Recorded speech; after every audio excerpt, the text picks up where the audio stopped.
so hi, I'm Sam. I'm reporting for the Convention Collective, doing an interview today with JJ about Braintreehouse and some of the cool stuff that you guys are doing for promoting wellness, mental wellness through art therapy. And yeah, it's super cool. It's very timely, and I think it's something a lot of people can benefit from. So do you want to tell me a little bit more about kind of the goals of Braintree House right now? Sure. We've a few artist friends of mine and we founded Braintreehouse as a game studio initially. A lot of us had come from other areas of entertainment. We worked on like cartoons and feature films and graphic novels and stuff like that. And I think each of us had been working for a long time on other people's properties, like licensed properties, not our own creations. And so we created Braintreehouse as kind of like an outlet for that. Like we wanted to kind of create our own worlds and get to explore them, and primarily doing that through games. So that's basically how we got started. And we're an artist-owned studio, so whatever we make, all of our artists benefit from it in more ways than one. But along the way in making our games, we started to, because we got some decent seed money to actually from investors, from private investor, to found the studio. And that allowed us to, pick out some good equipment and get a good space, a good physical space for us, which is doing a lot of good right now. Yeah. So we started to play around with different technologies, and this was kind of right around the time that Apple released their Apple Pencil. And before that, all of us were kind of standardized on using like Wacom technology hooked to like a computer workstation and kind of tethered to a desk. And I think that the Apple Pencil kind of opened up a whole lot of doors for us. Like we could suddenly do almost production level work, but like kind of from anywhere. Yeah. So we bought those for all of our artists, and just kind of as like a sketchbook tool. Like it wasn't really something we thought we'd use for production art. And so all of our artists we were using those for meetings and showing off sketches, doing really quick red lines on them and stuff like that. And then something kind of funny, we were seeing more and more artists were like they were trying to use their iPads for everything that they could do for our projects. And even to the point where they were like just resting them on their Cintiqs, like on their Wacom tablets, and like drawing on those, but like using that as a stand. And so we started to, we were like, okay, maybe we need to kind of elevate the workstation level. If everyone's going to like use these things, maybe we should get some different kind of physical spaces for them to make it easier. And that was kind of a result of, myself and a couple of the other artists are older. So one of our artists is over 50, and he was the one who first started to notice like symptoms of like working with the iPad, where his like shoulder was just like killing him all the time. And I was seeing it more in like my wrists and my hands. And I think that was kind of a consequence of using what is essentially like a metal sketchbook for like all of your artwork. Yeah. And when you're doing like a lot of creative like production level illustration, stuff like that, you want to like be drawing with your whole arm and drawing big, and a consequence of using the iPad was that you'd have to hold it in your hands or steady it somehow, or find a stand that kind of, and there wasn't any stand on the market. I mean, like I said, we had budget to find any device on the market that could do what we needed to like keep it at a comfortable ergonomic level and everything. And what happened was I spent a bunch of money on a bunch of products that just weren't doing the trick. And that artist I mentioned who was having the most pain, he had the idea to just like set it into a flat surface, because he wanted a continuous plane for the iPad, so that when you're like drawing on it, you don't like hit it, because a lot of times you have it like on this and you have it on another stand. And so you'd have to like hold your shoulder like this the whole time. And if you try to rest on it, no, most often the stand or whatever device was built for this, I mean, this is little and light, and those things were also little and light, and so they couldn't really withstand the force of, you know, Gotcha. someone like that doing it. So he had this idea and showed it to me, and I was like, I want one of those. I could use that. And so then I kind of took it to the next level and made my own version, and I actually made mine look like a sketchboard, like a drawing board with a handle and everything like that. And then other artists in the studio wanted their own too, and so and we had like a 3D printer, so we kind of like cobbled together these parts, and over the course of a year, just kept getting better and better at making our own version of this. And then we got some visitors to our studio, like, because a lot of us have friends in the industry, and some friends from other studios came in, and you know, one of them saw it, was like, what is that? You know, like, I need that. Like, he immediately knew what it was for, why we needed it. He was in the same spot, like, he was an older artist and he'd been working on the iPad more and more.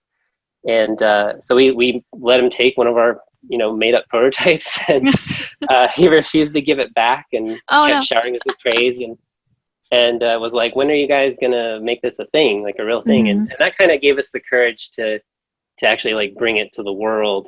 Before that, we were not in the business of making a device, you know, for an iPad or something. We just wanted to focus on our games and do artwork.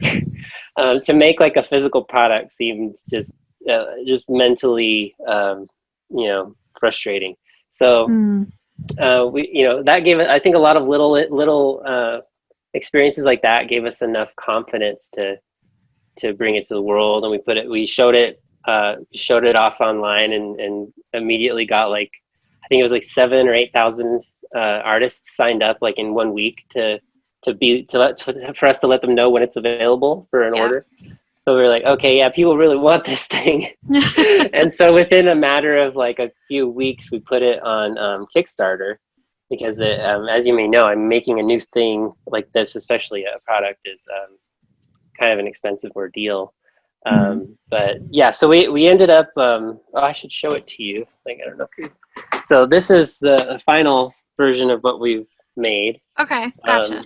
It's called the Sketchboard Pro. It has legs that let it stand up on any surface, so you can create a workstation anywhere you want to go, or you can like, you know, lean it up against the table or sit it in your lap. It is formatted like traditional drawing boards and sketchboards. The iPad goes inside it, and it fits easily, and it creates like a flat surface, so it's that's really cool. Pretty streamlined. And so we over the course of a year of using them, all of our physical aches and pains went away. Like, I could, you know, where I was doing all-nighters and things to finish certain projects in the past, I would come out of those with just terrible aches in my hand, especially because of the way I would contort myself to keep working on my iPad. But after using this thing, I was able to do all kinds of work sprints and never had any trouble whatsoever. And a part of that is because you can like lean on it, you can rest your hands on it. I'm no longer using my other hand to like hold something and give it force. You know, I have like these conflicting forces, because you know, when I draw, I'm very light and smooth, and I use smooth motions, which this is very helpful for, because you can kind of set it back and it kind of opens up the space.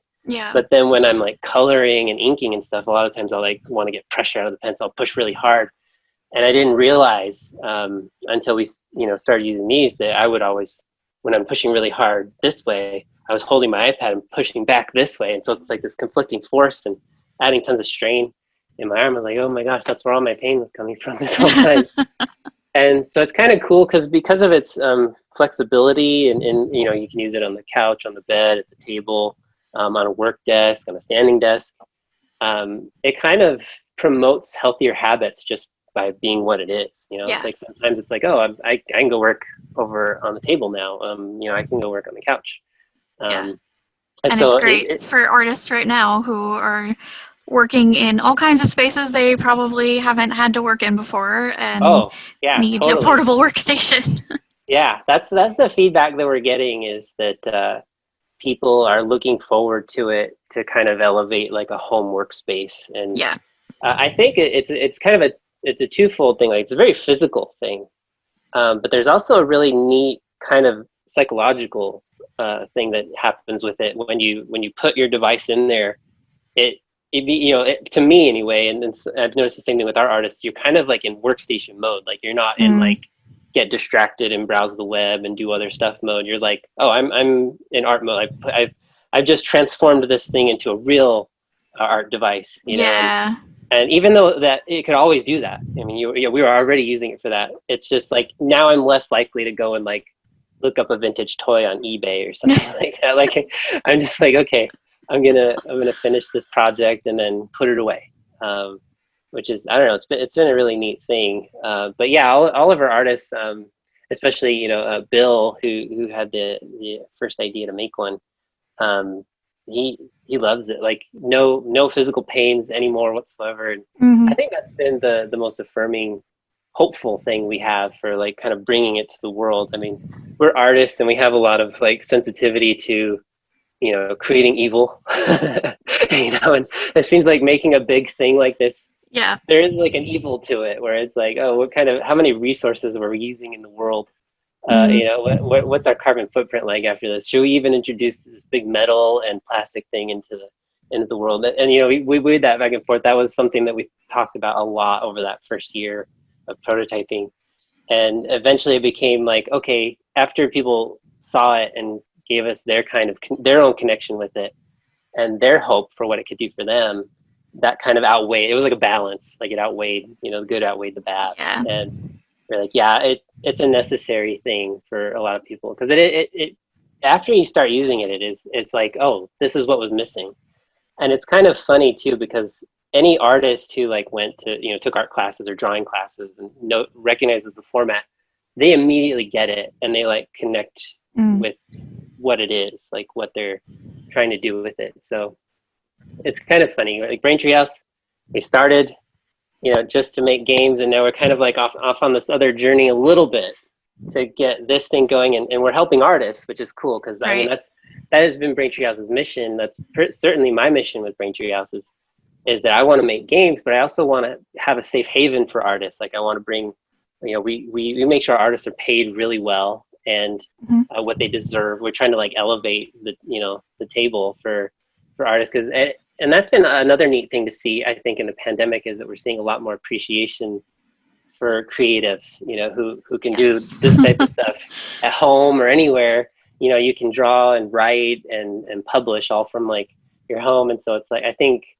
people are starting to be like, oh, okay, cool. Like we need to tap into that some more. So I'm seeing a lot more artists get work. And now is the time when everyone is kind of pulling back to those creative pursuits, or trying to kind of re-engage with them as a means to distract themselves from what's going on, or just to find new hobbies. And it's kind of the ideal moment for that. And so I think it does really force a lot of people to remember how important it is to pay the people who do those kinds of things for a living, and who are engaging with and making new tech for making creative pursuits easier. It's definitely, it's high time that people started acknowledging that form of entertainment deserves to be paid way better. And we owe those people a lot who are making video games and music for us to keep ourselves occupied right now. Oh yeah, for sure. Yeah, definitely. Yeah, so I know that you've worked on a lot of, you mentioned some of the previous IPs that you've worked on in the past on bigger projects. So I guess I'm kind of curious about maybe if you personally, or anyone else on the Braintreehouse team, if you could just talk a little bit about how the work that you've done on those other IPs maybe is influencing your current projects, or kind of what the differences are between working on existing IP and getting to create your own. That's a great question. In my own experience, I've worked on other IPs for over 10 years. And I have kind of, after having done it for so long, I have a few different approaches to it. But I've come to like a lot of my own conclusions about how it should and shouldn't be done. And they're just mine, they're not necessarily how it should be. But yeah, and working on a pre-existing IP, I personally always try to find a connection with it. I've been very lucky that almost everyone that I've worked on has been something that I had a pre-existing connection for, like something like I already had a seed of love for. There have been a few where I'd never, I didn't have an experience with it, and it's just like a brand new thing, or it's something that I just never connected with originally. And so what I always try to do is find a connection to that thing, that find the joy and love in it, because there have been a couple in my earlier in my career. There were a couple where I was given an assignment for something like that, had no connection to it. It was a brand new movie. Nobody had a connection to it. And I struggled so hard with Yeah. pouring what you would, if you would look at my projects and you look at that one, it would stick out, because it's like, why, where's the love and where's that spark in this one? Gotcha. So I always try to find that thing, and if there's something that if I struggle with it, I try to find something analogous with it to compare it to, and then bring that to, I don't love this, but I do love like Sherlock Holmes. What if I pretended this was like Sherlock Holmes? Oh, okay, cool. Now I can do something with it. And but my main principle for approaching any pre-existing IP is always to give it the love to make it something that it deserves to be, to treat it with reverence and to respect it. I think that a lot of time, especially the bigger the property, there's certain things you can do with the property that I think if you're doing something totally tangential and totally silly, it's like, go that way and do it, Yeah. but when you try to be very serious about something that pre-exists, and I think Star Wars is like a really good example. When you try to do something with Star Wars, you got to be really, really careful, right? Like you have to treat the original with reverence, but still try to figure out how to do something new. And so you kind of like have to strike a balance between love letter and forging new ground. And I think it all depends on the approach. Like it's like if you're taking characters that certainly exist already, then you better treat those characters with the same respect that they were treated with by previous creators. But if you're doing something totally new, I guess like you could look at like The Mandalorian or something, like that's totally on its own, new characters. You have a lot more freedom, and people give it a lot more leeway. Like they have a lot more slack. So that's my advice to anyone who's working on an IP. What I do love to see is for artists to put themselves in it too. Like I wouldn't say just work on model and make sure it looks the same as what it did. You want to when a new artist is coming, you want to see their take on that thing, but you don't want to see them like blow it up at the same time, unless that's a really cool aspect of it for whatever reason. So I try to treat everything with what it deserves to be, and that's kind of part of our main credo at Braintreehouse too, is to make a thing as good as it deserves to be, and not just make it and put it out. I mean, we could be making phone games all day and just pump them out, and we don't want to do that. We want to make things that have like significance and bring joy and things to people's lives, have an impact. So that's my advice with like IP. Going into like not our own creations, it's kind of the same thing. Like you have to, we're building things with their own mythology, and we fall in love with them, and I think we get even more attached to them than we have any other characters, and it's kind of scary in a way, because you can kind of put things too high on a pedestal. Where I'm now, I could kick out something for Star Wars, probably no problem right now. But when working on my own stuff, I'm like slaving over it and making sure it's perfect, which is also not necessarily the healthiest attitude to have. No, that makes a lot of sense, because if it's a piece of pre-existing IP where you can kind of clearly identify, these are the 3 aspects of this character that I love, and then you try to maybe do a similar treatment to your own thing, and you're like, okay, here are the 50 aspects of this character I love. How do you express all of that? It's easier to show a few elements of a character that you love in a piece than it is to try to teach someone every single little tidbit about a person or a world. So yeah, it feels like a bigger task in a lot of ways to show something totally new to the world. So Yeah, that makes it sense. can be. I find it's easiest to try and break things way down into whatever story you're trying to tell at the moment. You know, if it's a little tiny story or if it's like a great big story. I think story-driven like illustration and even character design. You know, you like you said, you want to teach like the audience 50 different things about this character. How can you do that with just like showing their appearance in like certain way, or Yeah. what do people need to see to get from a character? You know, like that's always a struggle in character design and telling stories. Is like you want to be able. I mean, especially in you know, nowadays when there's so many distractions and so many different properties and so many different things for people to focus on and to fall in love with. You really want people to get it like right away, like to look at Yeah. a character and be like, oh, I know this character, I know what they're all about. You know, one of the greatest examples from film is probably like the opening sequence that introduces Jack Sparrow in the first Pirates movie, where he's just like on this sinking tiny boat, and he just so casually, smoothly steps off right as the mast is totally underwater, steps off right onto the docks and just strolls on smoothly. Like that tells you everything you need to know about this character in like 5 seconds.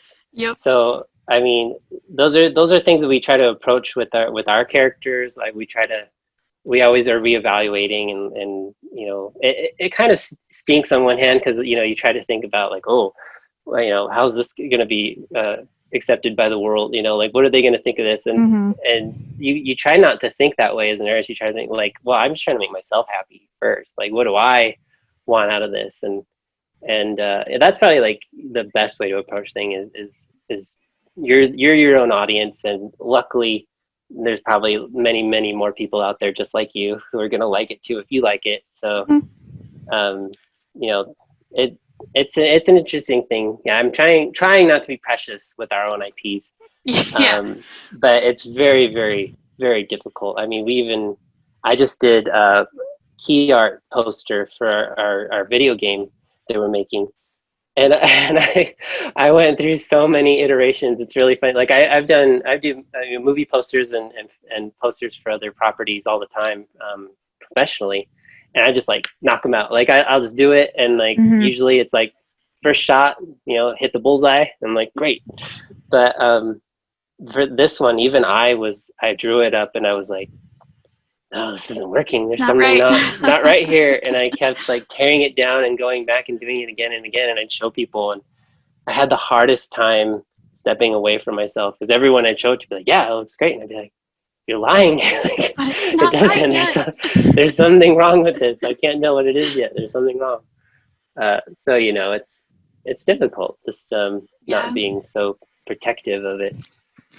Do you feel like kind of, I guess, the focus of the stories you want to tell or the aspects of stories that you feel drawn to have kind of changed since quarantine set in? Like, do you have different aspects of characters even that you're more drawn to? Like how they would handle this type of situation? Yeah, I think I think less so about COVID and the quarantine, and more so about the things that have spun out of the situation. I think like Black Lives Matter and a lot of like police brutality, and just you know seeing like a lot more voices in society getting heard suddenly. It really does make you question a lot of like characters, and suddenly you start looking at them through like a different lens. You're like, ooh, and you know, again, it goes back to how is this going to be perceived? Like, and then you know, especially like, you know, being who I am and my role in society, I'm like, am I being responsible? Like, you have to look at it a few different ways, and then be like, oh yeah, we're cool. Like, I'm not, you know, I'm not hurting anybody with this. I don't think yet. Maybe in 30 years, somebody else might be offended by this, you know, this bear that wears a business suit, and you know, maybe old white men are going to be offended that we've turned a bear into them.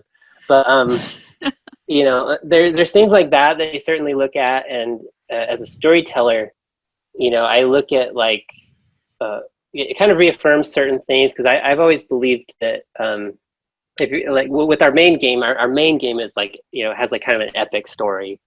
Everybody wants, if they're building their game, it's either gonna be like, oh yeah, it's cool, you do this, like you move a hole around on the ground and stuff falls into the hole and it's just fun.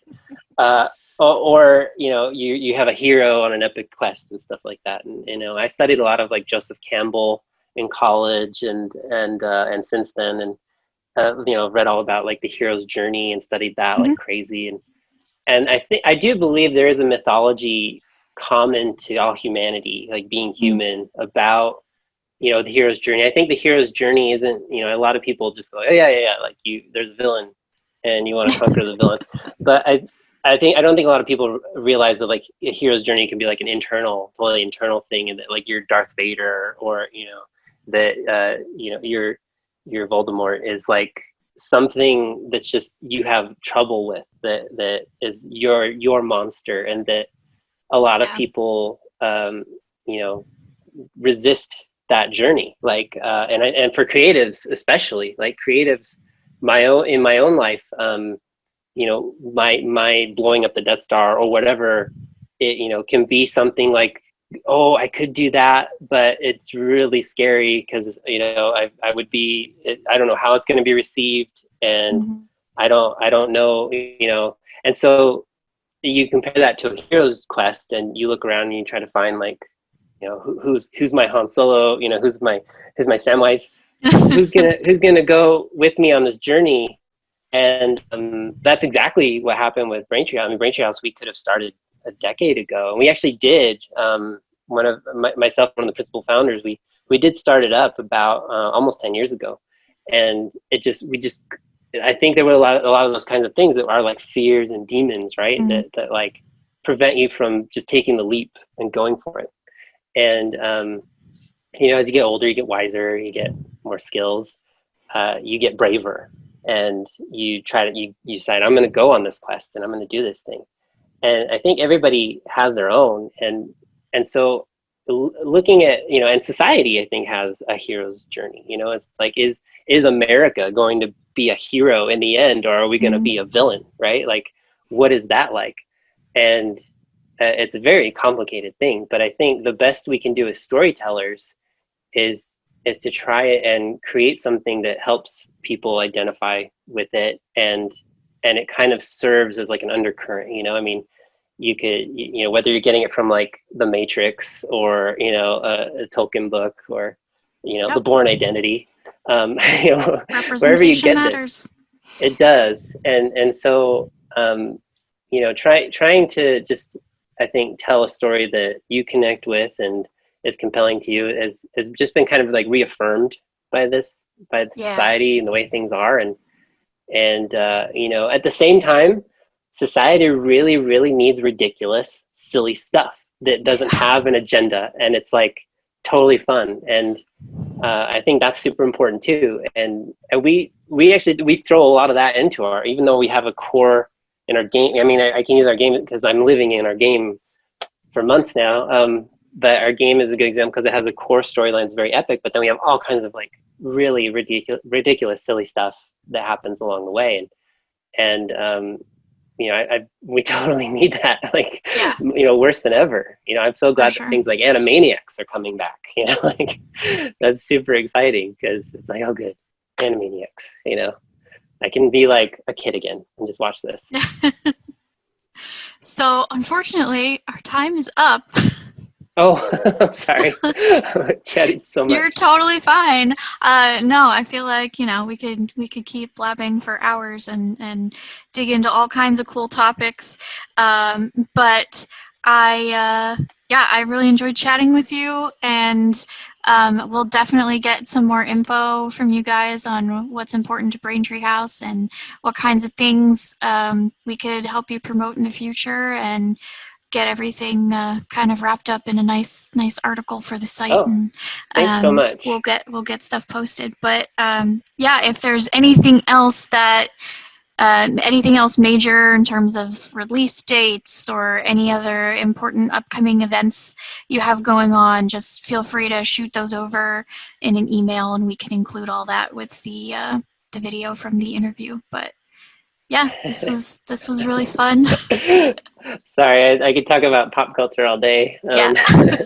But yeah, we definitely want exposure for the sketchboard. Yeah. I think the sketchboard is cool because it will help other artists and creatives of all Yeah. kinds. You know, music producers, photographers, writers.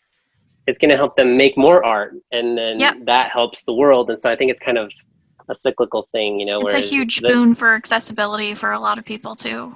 yeah, Because yeah, we're really excited about that.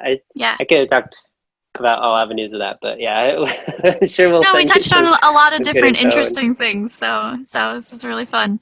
But cool, yeah, we could definitely set up more interviews in the future and stuff if you have other big things coming later. sure, But yeah, thank you so much for setting time aside for us, and yeah, we'll talk awesome, more in the future, I'm sure. But cool. yeah, thank you All so right, much. I wish you guys all the best with all your ongoing projects and everything. And thanks, yeah, Samantha, yeah, and for thanks, sure. Abby, for tuning in. Yeah, thanks, Abby.